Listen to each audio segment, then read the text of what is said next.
Hello, hello, hello, and welcome to Writers in Tech, a podcast brought to you by the UX Writing Hub. Check us out, Google us. It doesn't matter. What matters is our next guest. His name is Pieterjan. He's a really good friend of mine. I know him for the past like 3 years, I guess, already. Something like that, yeah. That's crazy, right? hmm It's gone fast. Oh my God. I met with him in person in Krakow. We went partying together too. Definitely. And we had a chance also to work together in the UX Writing Hub after he participated in our program. And now we're just like good friends. And he's also a mentor in the academy. Peter, and by the way, how do I pronounce your name? Is like Benoit? Benoit, yeah. So hi Oh, it's a everyone. silent T. It's a Yeah, silent T, right? it is, because I mean I'm originally from Belgium, so I'm the perfect example of a Belgian. My first name is Dutch, my last name is French, so the correct way to pronounce this is Pieter-Jan Benoit. Nice. Peter, and it's like also like a silent J, like with the name. A lot of people ask me like, is it Peter John? Exactly. So Or it's a yeah sound. So like the Y in English, basically. So I hope it's all clear to everyone now. I know it's a hard one. Definitely, it looks a bit daunting in writing, but let's hope it's clear now. um, definitely. What made you move to Krakow from Belgium? Well, that's a bit of a long story. So as I already said, originally I'm from Belgium. I have a background in corporate communications, PR, but also in Eastern European studies. So during my studies, I did an Erasmus exchange in Poland. Spent some time here in Krakow, also in another city called Wrocław in the west of Poland. And after my studies, I worked at a PR corporate communications agency for about a year and a half. That was quite intense, but I learned a ton about communications in general, crisis communications as well, public affairs, stuff like that. I worked for the government for a while as well in communications as well. The Belgium government. Yeah, well, the Flemish government. So the Okay. government of the Dutch-speaking part of Belgium. We have a bunch of governments for such a tiny country, but let's not go too deep into that. I refer No. to Wikipedia. It's most Belgians don't even fully understand it, to be honest. So it's quite complicated.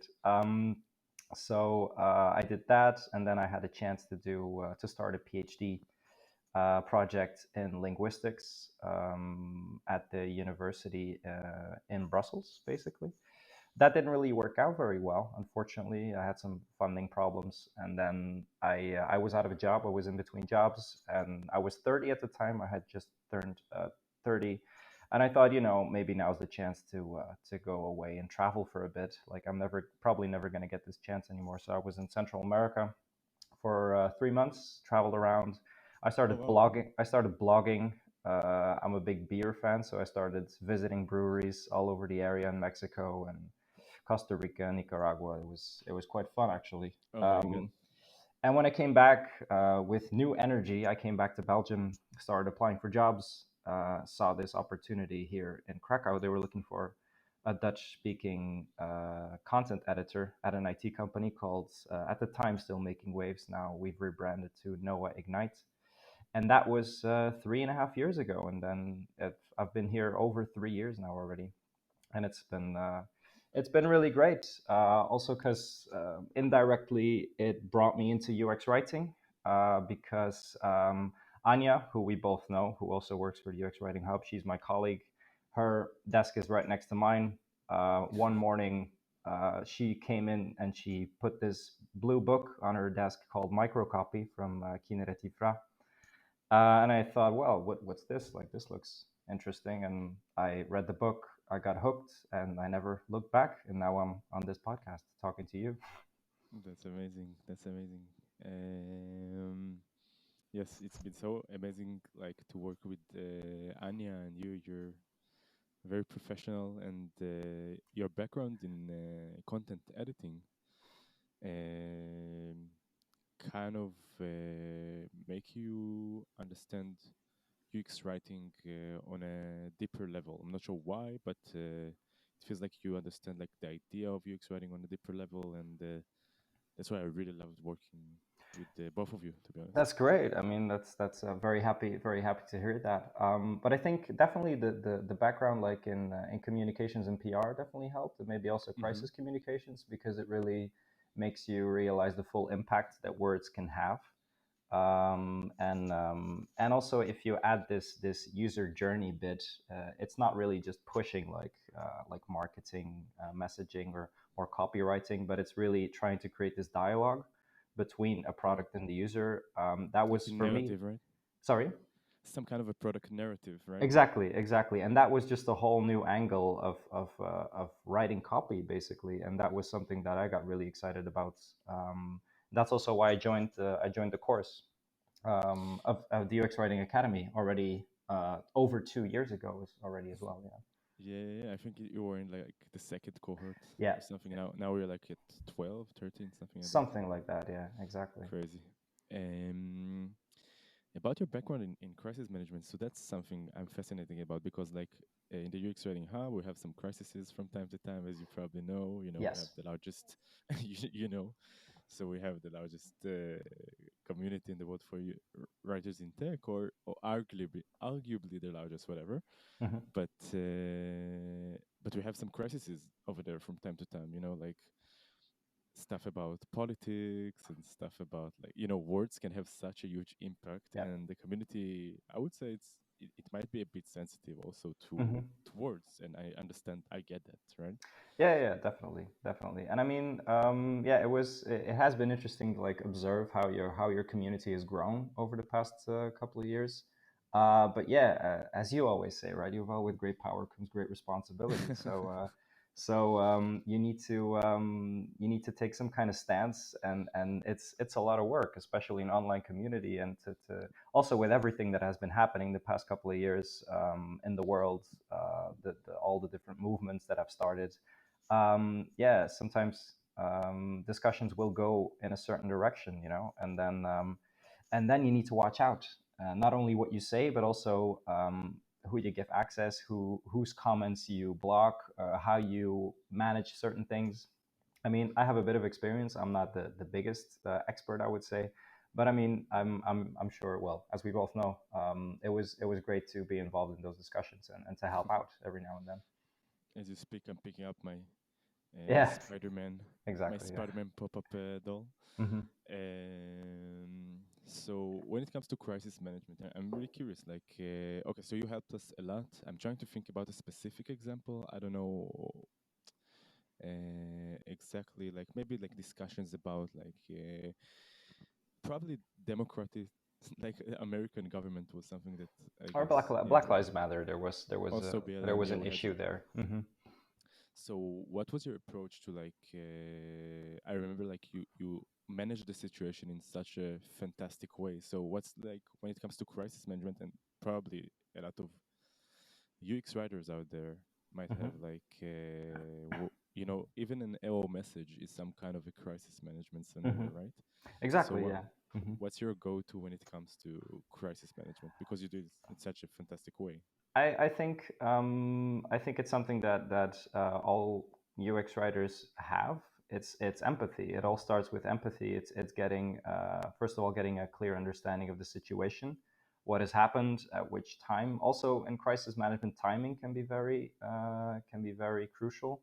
So it's good to know what has happened at which points, to know what you can say at what time, basically, Mm-hmm. and see what has happened. If some mistakes have already been made, you can just own up to them. That's what you are supposed to do, because you cannot just block someone and say no, like we don't want to hear you. Like that's only going to have bad repercussions. It's normal. Like it's normal. People make mistakes. The bad thing is not owning up to them. Yes. So I would say definitely empathy, and also timing, and also make sure to react quite quickly. And if you are not able to react quite quickly, try to buy some time. Just for example, if in the Facebook group, say something like, we're going to turn off comments now for a second, but we're going to be reviewing this conversation, and we'll get back to Right. all of you. So And then that's exactly what we did. right? Yeah, exactly. So then people know that you're working on it and that you're taking their opinions, and you're taking that conversation seriously, which is very important. And that was brilliant, right? So empathy and timing, and also owning it, like taking responsibility. That's really important. I think Hmm. this is something at the beginning mostly I was lack of. I didn't had that Hmm. problem, but now I'm like way try to be more I wouldn't I wouldn't responsible say for that stuff. I wouldn't say that you were lacking it. I think that you just didn't realize fully what responsibility you had, because when you're Right. managing a community of several thousands of people, you are in a position that you're in some kind of opinion leader, right? And then whatever you say will be looked at very, very closely. So you need to be aware of that. Yeah, I definitely understand. I just feel like you know um, the smallest thing I could do could create such huge waves out Yeah. there, Hmm. and I wasn't realizing that. Like for example, we had one crisis that you Hmm. probably remember, Yes. that someone posted like uh, this post, and it was like a very sensitive post. I'm not going to go into details right now. Hmm. And someone else reported this post. Now we have thousands of people reporting stuff, Hmm. and I automatically assumed the good intentions of people, Hmm. that if they report a post, it means that it's bad. So I just deleted that post, Yeah. and the person that you know published that post, and I did it like I think while I was sleeping or something. Even Hmm. it was just like as an automatic kind of thing, Yeah. without even reading it, just because someone reported it. Hmm. And then I deleted it, and that created like a huge crisis, a huge Exactly. crisis. Hmm. And you helped me out with it. It was amazing. Like we tried our best, and I think that Hmm. it still impacted many people still, Hmm. but we tried our best to kind of fix Exactly. it. Yeah, and that's what I mean with timing, right? Because certain things had happened, or okay, the post was deleted. That was a mistake. But then, so the situation is as it is. You cannot like keep silent about it, or you shouldn't, because that will only make things worse. Because I mean, things just move on. What you're trying to need to do is try and take control of the narrative again, and that's what we did by proactively communicating something in the Facebook group, saying, we did this, it was a mistake, we're really sorry, and then it's about taking care of your brand as well, right? Like this might even enhance your brand, make you look more human, because yeah, that's what we all are at the end, right? Exactly, but it's way more comfortable. I'm telling you, not to do anything. It's way I more know, but comfortable. the consequences can be a lot worse. And also, I think now, ever since, because I think that happened about a year ago, a little over a year ago. As Yeah, of I think now, yeah, yeah, you're within the right. team, there's a lot more communication. When something happens, before any action is taken, any posts are deleted, any reactions are being posted, we're first going to discuss, right? Because with Yeah, a yeah, couple, yeah.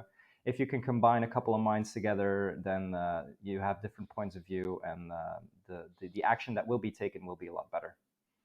I learned my lesson. We opened our Slack channel named Crisis Management. I Exactly. don't know anything without asking your permission first, and so on. That's So great. happy to have you. All right, very cool. I know that.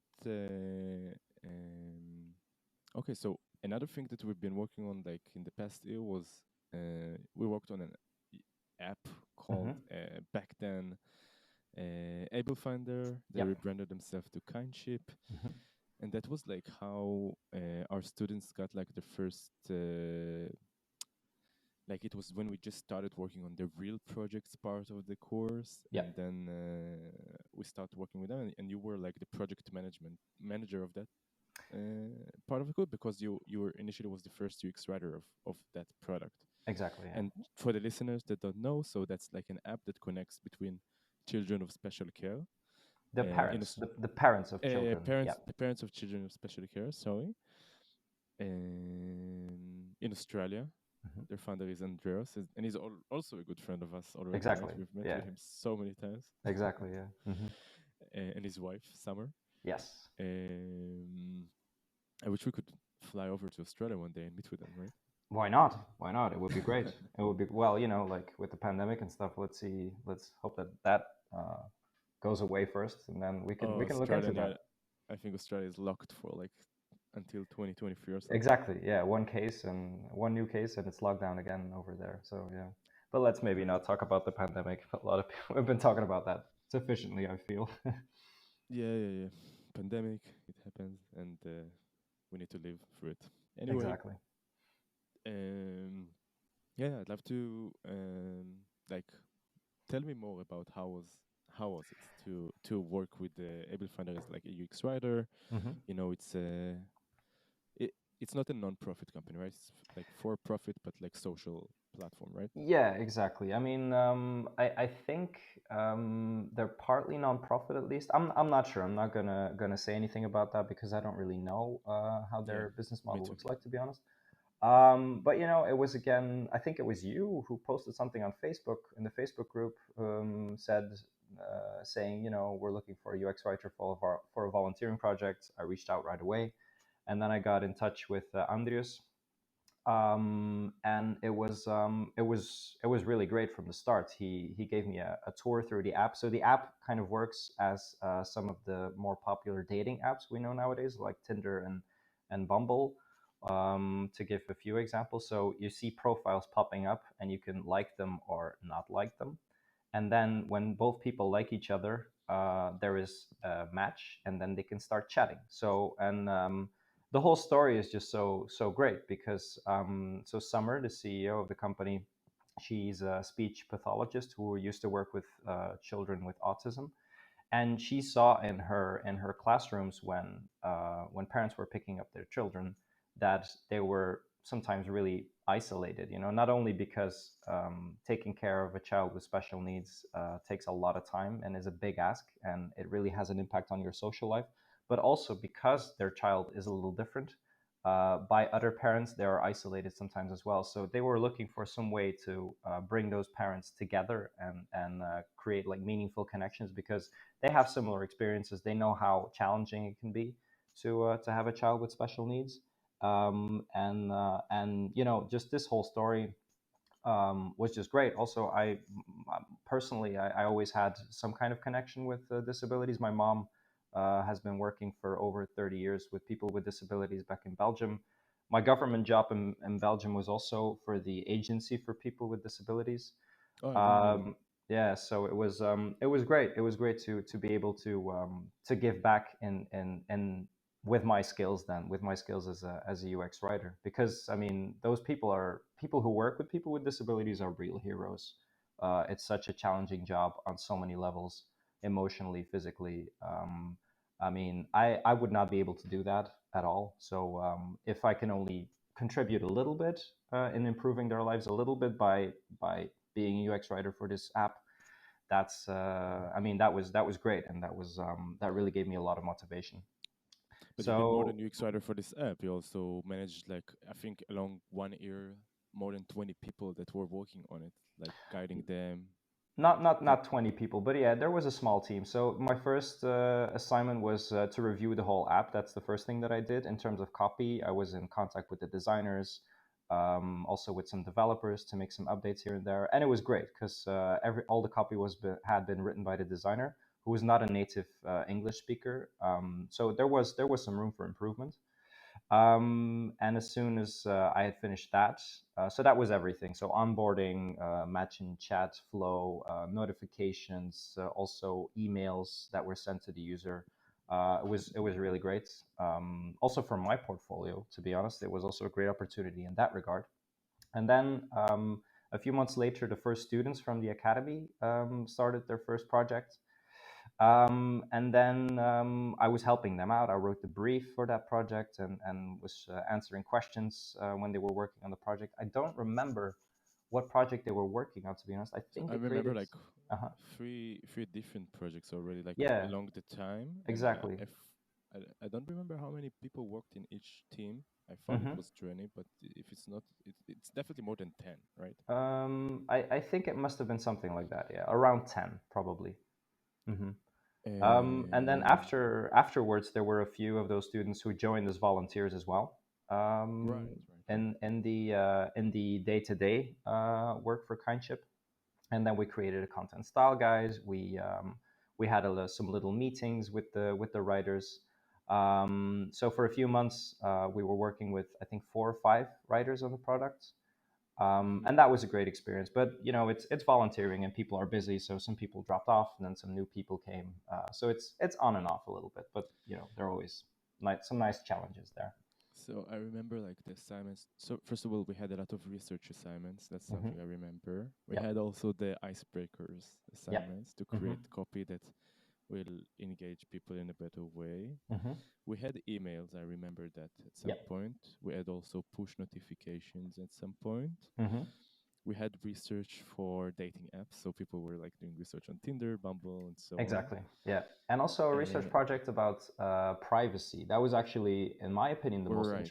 that was the most interesting one, because as the product evolved, we started to understand that privacy is actually the reason why the target audience, the parents, were coming to the app, because um, there are groups on Facebook, on Instagram, of communities of parents of children with a disability, but every now and then there are trolls and people who steal pictures or steal data and then put them into hate groups, which is an awful and disgusting thing to do. I cannot So imagine weird. why people would Why? do that. Yeah, Why? exactly. Why? I mean, why take a picture of somebody of a child with a disability and start, you know, making fun of it? I don't understand.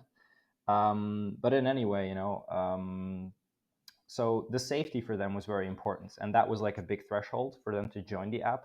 So we asked the students to do some additional research and also to come up with some suggestions within the product, or let's say with emails or notifications or whatever, how we could ensure or how we could convince the users to really join the app, and tell them, you know, this is a safe space. Like all the data, the data that's here, nothing's going to happen with that. You're safe, you know. And that was with like I remember that was with I think the second batch of students. Yeah, If yeah. I So what was the outcome of that specific project? For example, like it was eventually implemented in the product, I assume. And do you Yeah, have like so the metrics and the impact of it, or not? not really, no, because no, not really. I know that the research outcomes have been, I mean, they have been discussed, and also in the different teams. So there were different teams for different flows within the Right. product, and they were looking for certain things to add certain functionalities, and I know some things have been added. So, for example, to make your child anonymous, to make your picture blurry. Also, I think there is a functionality that you're not able to make screenshots. Hmm. So those are all things that really support that message of safety and privacy. And they're based on like the privacy research, I assume. Yes, yes, exactly. That's awesome. Yeah, yeah, really, really cool. And that's only from like one out of like few projects Yes, we had. exactly, So exactly. it's really amazing how like you know, and that's something that proved me that like a team of writers Hmm. could create such a huge impact on like a digital experience. Like a team that is like focused only for like 1 month. The real Hmm. project part is Yeah, only 1 month. exactly. But if all of them are focused towards the same direction, and Hmm. you know, they have someone that create focus for them, and in that case, by the way, it was you. So I guess so, if you say so. you you know you wrote the brief, and you were the touch point with able finder Hmm. slash kindship. Hmm. So that was definitely you. We also use the briefs that you've created as a template for Right. the Yeah. next brief. So Hmm. you know they were really really good. That's great. and it, Happy to hear. and it Thanks. and it really taught me how like a team of writers that are focused for only 1 month, and even Hmm. if it's like not their full-time thing, but like something that they're doing for a few hours a week, Hmm. Yep. could be life-changing for many Exactly. people. Yeah, and I mean that's also the whole real life project thing is a real asset of the Academy of the UX Writing Hub. I think. I mean, it's not only learning and not only working on your own projects, fictional project, but then also getting some real life experience and communicating with clients, and and working as a team. And so I think that is definitely a great aspect of the course. I agree. Would you like to work full time in a product team at some point? Maybe, who knows? Like right now in my job, I'm really enjoying myself, and I still have the feeling that I can still grow and that I can make things happen, because my company is an IT consultancy company, and me and Anya, we've been pushing a lot to offer UX writing as a product. Mm-hmm. And I mean, we have had a few projects, which is really great. But I know Galina from that he used to be on your team, so she did it for like a bank or something like that, and now she works at that bank. and sorry, who was that? Galina is her name, I assume. Galina. Uh, Ah, Karina. Yeah, yeah, Karina, yeah, yeah. Karina, Exactly, sorry. exactly. Yeah, yeah. She was working for a Swiss bank. Exactly. Yeah, for a Swiss bank as a UX writer. But I mean, Anya and me have also worked on a fintech app, also on a workout app as a UX writer. But maybe one day it would be interesting to be working full time in a product company. But we'll see where we'll see that when we get there, I guess. That's awesome. Yeah, I like the reason I brought up like names that I remember how Hmm. you brought the UX writing notion to that company, because that company that you work for are working with like the biggest, banks and stuff, and Hmm. different kinds of websites owned by governments without putting out Hmm. names, right? Yeah. And the fact that you've been bringing the UX writing vibes to that company that work with such huge banks and companies as well is could really make a change. That was Yeah, really good to see. definitely. I mean, it's not only me; it was also Anya. We're like the UX writing tandem in our company, and people know when they see our faces that we're probably going to start talking about UX writing. I think they're probably already sick of it, to be honest. But yeah, I mean, at least people remember, and when there is some kind of proposal that they're preparing for a client, they start having this reflex. Project managers start having this reflex of, okay, maybe we can involve them in this. Maybe there's some upselling that we can do. Nice. And you have also like your own local meetup group for Krakow UX writers, right? Yeah, that we wanted to meet the very first time in March 2020, but then we all know what happened then, so that didn't really work out. Mm-hmm.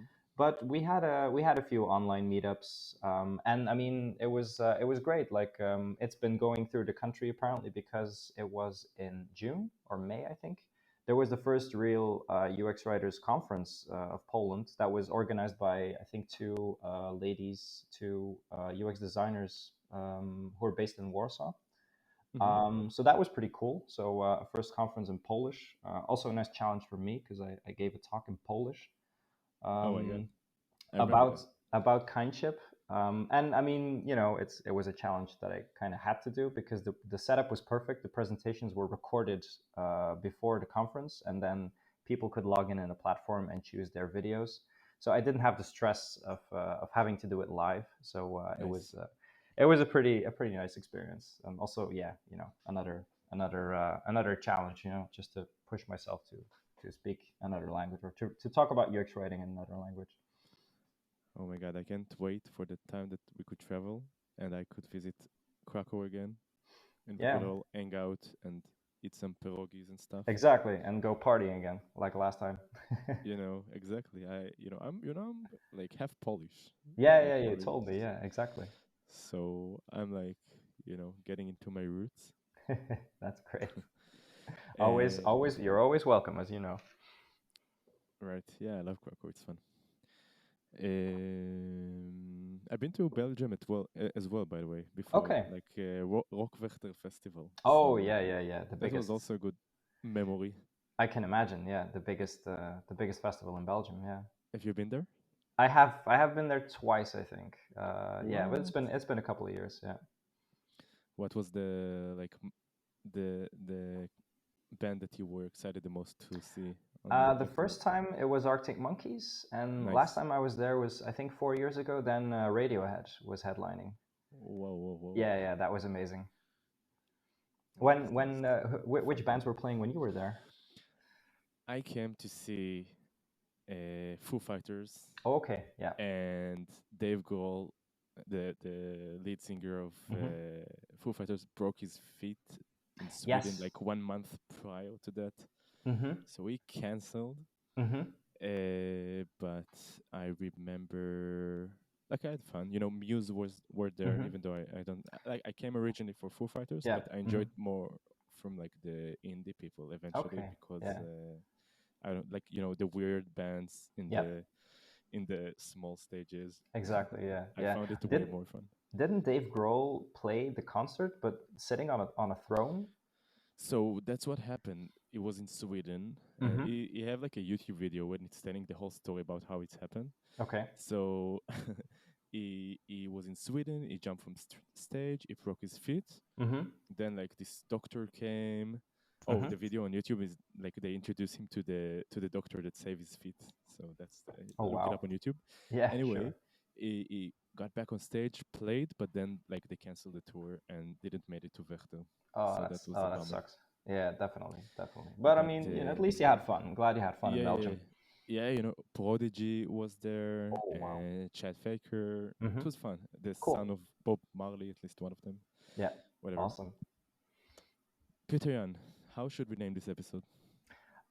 You know, I knew this question would come, so You knew it. I've been thinking about it. And you know, for me personally, I think my story is a bit one about like taking chances. You know, like taking a chance to travel, to move to Poland, to do the course, to start mentoring, to work as a volunteer. So maybe something like breaking into UX writing by taking chances, Breaking into UX writing by taking chances. or That something might work. like that. I originally thought because of our we had a talk about crisis management as Hmm. crisis management for UX writers. I think that the tips that you gave there were Hmm. extremely relevant for Okay. anyone working in product as well. Okay. About about owning responsibility, Okay. about building the narrative, about Okay. being